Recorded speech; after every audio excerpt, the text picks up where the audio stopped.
اکثر ایک نعت سننے کو ملتی ہے، سب سے اولا ہمارا نبی، خلق سے اولیاء، اولیاء سے رسول۔ کیا یہ رسولوں کی گستاخی نہیں ہے؟ دیکھیں، اگر کسی پیغمبر کی تعریف اس حوالے سے کی جائے کہ کسی دوسرے کو ڈیگریڈ کیا جائے کمپیرزن کروا کے، وہ تو منع ہے۔ وہ تو صحیح بخاری صحیح مسلم دونوں میں موجود ہے کہ ایک مسلمان اور ایک یہودی کا جھگڑا ہوا۔ مسلمان نے کہا کہ اللہ تعالیٰ نے محمد صلی اللہ علیہ وآلہ وسلم کو تمام جہان والوں پہ فضیلت دی۔ یہودی نے کہا کہ موسیٰ علیہ السلام کو فضیلت دی۔ وہ آپس میں جھگڑ پڑے، مسلمان نے تھپڑ مار دیا یہودی کو۔ وہ شکایت لے کے رسول اللہ کی بارگاہ میں حاضر ہوا صلی اللہ علیہ وآلہ وسلم، تو آپ صلی اللہ علیہ وآلہ وسلم نے اپنے اس صحابی کو ڈانٹا اور فرمایا کہ مجھے یونس پر بھی فضیلت مت دو، حالانکہ یونس علیہ السلام وہ پیغمبر ہیں جن پہ اس دنیا میں عتاب آیا ہے۔ یہاں تک کہ سورہ الصافات میں آیا، اگر یونس اللہ سے اپنے اس معاملے کے اندر وہ رجوع نہ لاتے، یا توبہ کہہ لیں یا ذکر کہہ لیں، تو پھر اس دن ہی مچھلی کے پیٹ سے نکلتے جس دن مردے قبروں سے نکالے جائیں گے۔ یعنی اللہ کا اتنا جلال تھا، لا الہ الا انت سبحانک انی کنت من الظالمین، سورۃ الانبیاء میں یہ دعا ان کی آئی۔ تو آپ نے فرمایا مجھے یونس میں بھی کوئی فضیلت نہ دے۔ پھر آپ نے فرمایا کہ قیامت والے دن جب مجھے اللہ تعالیٰ اٹھائے گا تو میں دیکھوں گا کہ حضرت موسیٰ علیہ السلام مجھ سے پہلے ہی اللہ کے عرش کے پائے کو تھامے کھڑے ہوں گے۔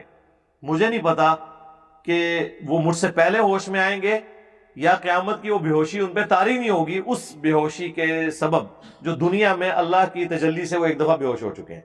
یعنی حضرت موسیٰ علیہ السلام کی ایک جزوی فضیلت جو باقی تمام پیغمبروں پہ انہیں حاصل ہے، انکلوڈنگ ہمارے نبی علیہ السلام کے، وہ آپ صلی اللہ علیہ وسلم نے وہاں بیان کر دی۔ جزوی تو ہو سکتی ہے، جس طرح کہ صحیح بخاری میں حدیث ہے کہ قیامت والے دن سب کے سب لوگ ننگے اٹھائے جائیں گے۔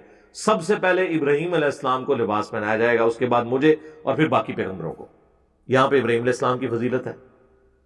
بغیر باپ کے پیدا ہونا عیسیٰ ابن مریم کی وہ فضیلت ہے جو کسی اور پیغمبر کو حاصل نہیں ہے۔ مردوں کو زندہ کرنا اللہ کے اذن سے اور کسی کو حاصل نہیں ہے۔ اور حضرت آدم علیہ السلام بغیر ماں کے اور بغیر باپ کے، یہ ان کی فضیلت ہے جو اور کسی پیغمبر کو حاصل نہیں۔ ہاں، اوورآل فضیلت ہمارے محبوب علیہ السلام کو حاصل ہے۔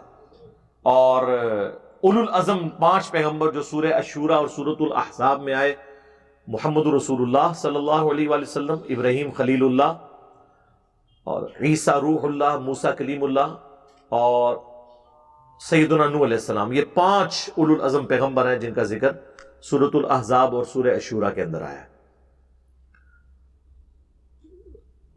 صحیح مسلم میں حدیث ہے کہ شب معراج جب بیت المقدس میں تمام انبیاء کو اللہ نے جمع کیا، برزخی معاملہ ہے، وہ اس طرح فزیکل ورڈ سے اس طریقے سے تعلق نہیں رکھتا،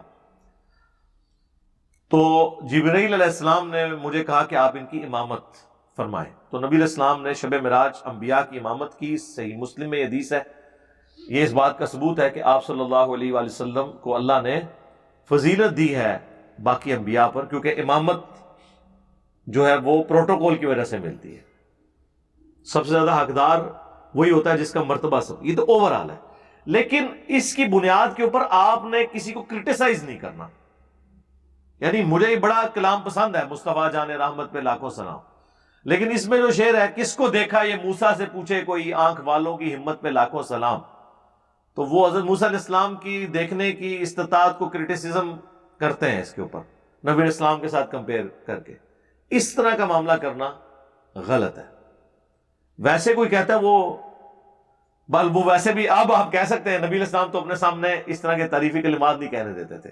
صحیح بخاری میں حدیث ہے نا کہ نبی علیہ السلام ایک شادی کے موقع پر کہیں گئے تو وہ بچیاں جو ہے وہ دف پہ گانے گا رہی تھیں وہاں پہ، تو جب نبی علیہ السلام تشریف لائے تو انہوں نے کہا ہم میں وہ شخصیت آئی ہے جو آنے والے واقعات کی خبر دیتی ہے ہمیں۔